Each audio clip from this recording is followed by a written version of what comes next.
C'est vrai qu'il est éloigné en distance, mais ça reste quand même, il est dans un championnat de Russie, il n'est pas dans un championnat mineur qui peut être considéré comme exotique aussi, en sachant que c'est un titulaire dans son club qui marche bien et où lui est performant. C'est un joueur qui a quand même 28 sélections, donc il y a déjà un vécu. J'ai eu l'occasion de le rencontrer en début d'année lorsqu'il était encore au Real Madrid.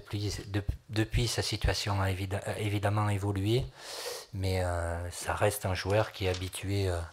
au haut niveau, qui a porté les couleurs de grands clubs étrangers. Là, c'est vrai, c'est certainement pas un grand club européen, même si c'est un club où il y a beaucoup de joueurs de qualité, mais de par ce qu'ils réalisent et de par aussi ce que je viens de dire, à savoir déjà un vécu certain au niveau international, ça me paraissait logique qu'il soit dans cette sélection. J'étais pas sceptique, c'est vrai que c'est mieux s'il restait au Real Madrid, avec les inconvénients que ça amène, parce qu'il y a une concurrence qui est plus importante, alors que là, il joue régulièrement dans une équipe qui fonctionne bien, puisqu'elle est première de son championnat. Voilà, après, je ne vais pas occulter le fait que si j'avais eu à disposition Abu Dhabi et Rio Mavuba, peut-être, je dis bien, il ne serait pas là, mais il est toujours resté dans la liste